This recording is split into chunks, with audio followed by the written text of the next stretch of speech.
Hi, I am sure you would not want to miss this. This is your top Nigerian week in review featuring grid collapse, workers' protest, economic, politics, entertainment, and national security. Here are the top stories Nigerians talked about last week. Let's take a look. And on the 7th of September, the State House issued a statement in which President Bola Tinubu congratulated Vice President Kashim Shettima and others on being named Fellows of the Nigerian Economic Society, praising their contributions to economic research and policy.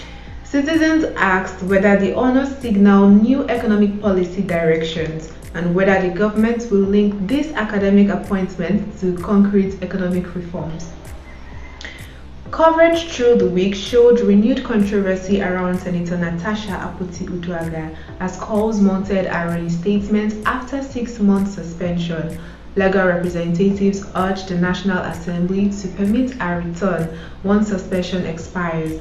Labour and civil groups labelled the continued exclusion a threat to legislative fairness. Questions remains: is the Senate following due process, or are political calculations blocking a senator from resuming a mandate?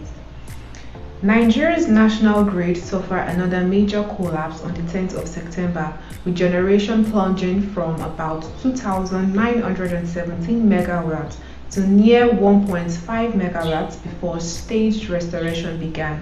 Operators said a tripping event at a generation company cascaded through the system.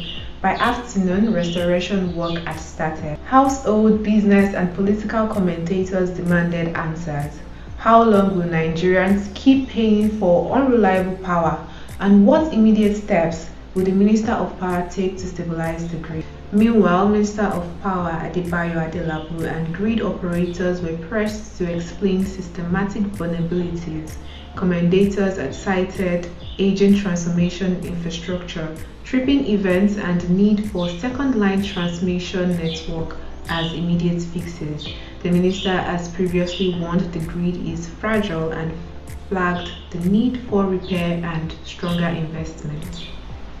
Data and market reports around mid-September showed short-term improvement in the naira after central bank interventions in the FX market and auctions that rejected dollar liquidity.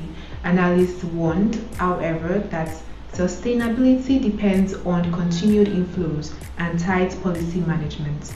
Traders and businesses ask, will this be sustained or is it a temporary soothing? And how fast will stable FX conditions translate into lower import costs and price relief for households?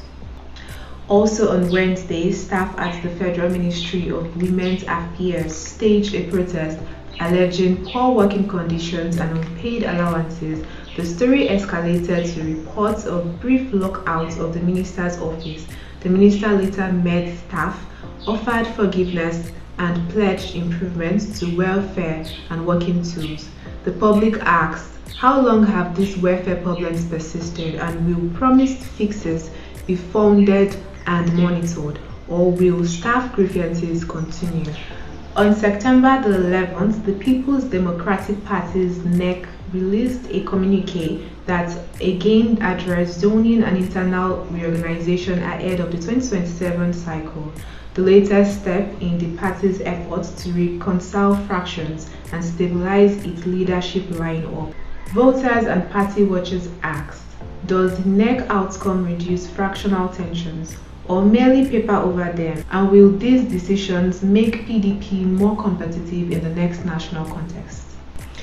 And also on Friday, a Nigerian court sentenced a senior Asaru militant leader to 15 years in prison over terrorist-related offenses.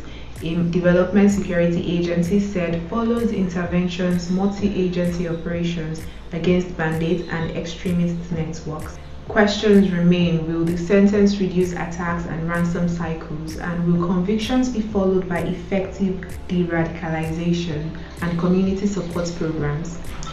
Away from that, now celebrity chef Hilda Bassi staged a large public jollof cooking event on the 12th of September, drawing tens of thousands and a giant costume pot billed among the largest attempts. The spectacles trended widely and received heavy media coverage. And that's a roundup from last week. From presidency to economic, politics, entertainment, security, and cultural highlights. We'll keep tracking these stories and the public questions they raise. I am Oluwafisayo Olaoye. Thank you for watching till this moment. Follow and subscribe for more verified updates. And let me know the stories that caught your attention in the comments. Continue to stay informed and see you soon.